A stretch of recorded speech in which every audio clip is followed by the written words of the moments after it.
নমস্কার বন্ধুরা, সম্পাস কুকিং হাউসে আরও একবার স্বাগত জানাই। আজ আমি তোমাদের সাথে শেয়ার করব কুমড়ো শাক দিয়ে মটর ডালের রেসিপি। এটা সম্পূর্ণ নিরামিষ রেসিপি আর এটা গরম ভাতের সাথে খেতে খুবই সুস্বাদু লাগে। তাই আমি যেভাবে বানাচ্ছি তোমরাও এইভাবে বানিয়ে ফেলো, দেখবে খেতে খুবই ভালো লাগবে। রেসিপিটি ভালো লেগে থাকলে লাইক শেয়ার করে চ্যানেলটি সাবস্ক্রাইব করে দিও। তো চলো দেখে নিই রেসিপিটি। আমি এখানে কুমড়ো শাকগুলোকে কেটে নিয়েছি, যেভাবে আঁশ ছাড়িয়ে কাটে সেইভাবেই কেটে নিয়েছি। আর পাতাগুলোকে আমি খুব ভালো করে কুচিয়ে নিই। এখানে আমি পাতাগুলো একটু বড় বড় করেই কেটেছি। আর এখানে আমি নিয়ে নিয়েছি 1 কাপ মটর ডাল। মটর ডালটাকে আমি ভিজিয়ে বেটে নিয়েছি। আর এই বাটা মটর ডালের মধ্যে দিয়ে দিচ্ছি পরিমাণ মতো অল্প একটু লবণ, অল্প একটু হলুদ, আর দিয়ে দিচ্ছি অল্প একটু চিনি। এবার আমি এটাকে ফেটিয়ে রেখে দেব। এটাকে আমি পরে ব্যবহার করব। এবার আমি কড়াই বসিয়ে দিয়েছি আর কড়াইতে আমি দিয়ে দিচ্ছি জল। এখানে আমি 2 গ্লাসের মতো জল ব্যবহার করব। মোটামুটি 500 গ্রামের মতন আমি জল ব্যবহার করছি। দিয়ে দিলাম 1 চামচ লবণ,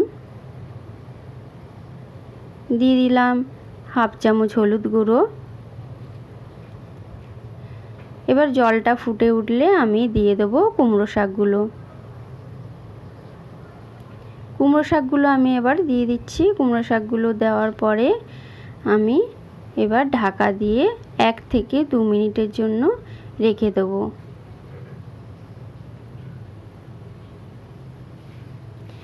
2 মিনিট পর ঢাকা খুলে আবার আমি নাড়াচাড়া করে এপিট ওপিট করে নাড়াচাড়া করে আবারও আমি 2 মিনিটের জন্য ঢাকা দিয়ে রেখে দিচ্ছি।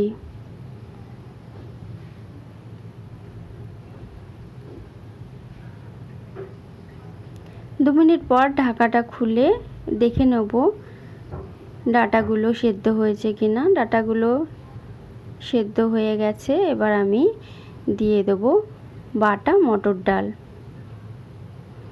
মটর ডাল যেটা আমি নুন চিনি হলুদ দিয়ে ফেটিয়ে রেখেছিলাম সেটা আমি দিয়ে দিচ্ছি।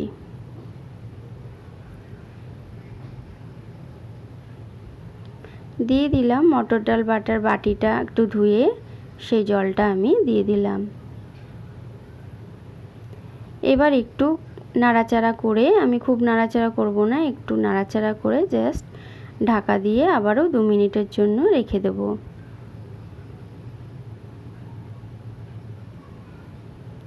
এই সময় গ্যাসের আঁচটা আমি লো টু মিডিয়ামে রেখেছি। ঢাকা সরিয়ে এবার দেখে নিচ্ছি মটর ডালটা ঠিক এই রকম হবে।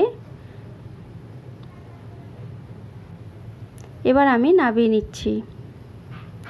নামিয়ে নিয়ে কড়াই পরিষ্কার করে আমি কড়াইয়ের মধ্যে দিয়ে দিচ্ছি 2 টেবিল চামচের মতো সর্ষের তেল। তেল গরম হয়ে গেলে আমি দিয়ে দিচ্ছি একটা শুকনো লঙ্কা, দিয়ে দিচ্ছি একটা তেজপাতা।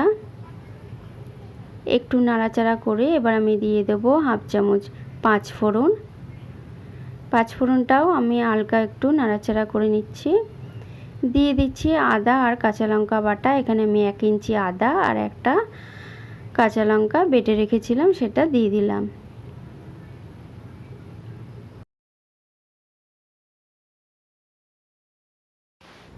এবার মশলাটা একটু ভাজা ভাজা হলে আমি ডালটা ঢেলে দেবো।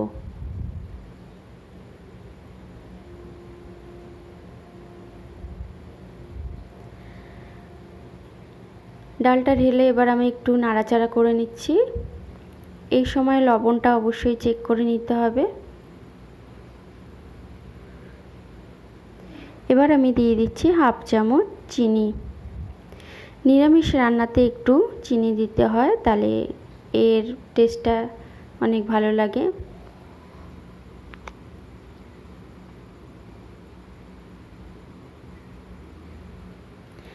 রান্নাটা আমার তৈরি হয়ে গেছে। এবার আমি একটা বাটিতে তুলে নিচ্ছি।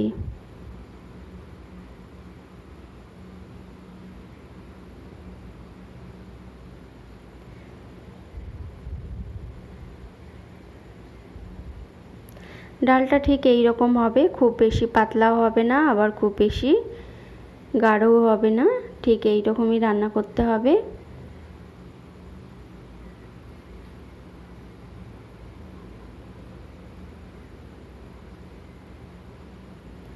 আমি যেভাবে বানালাম তোমরাও এইভাবে বানিয়ে নিও। দেখো ডালটা খুব ভালোভাবে মেশায়নি বলে একটু বড়া বড়া টাইপের রয়েছে, আর এটা মুখে পড়লে খুব ভালো লাগে খেতে।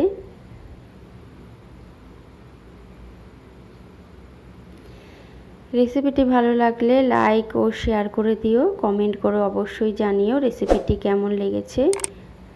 আর নতুন বন্ধুদের অনুরোধ রইল চ্যানেলটি সাবস্ক্রাইব করে পাশে থাকা বেল আইকনটা অবশ্যই প্রেস করে দেবে। আমার চ্যানেলে আমি এই রকম ঘরোয়া রান্না খুব সহজভাবেই তোমাদের সাথে শেয়ার করে থাকি। সবাই ভালো থেকো, সুস্থ থেকো। রেসিপিটি দেখার জন্য অসংখ্য ধন্যবাদ।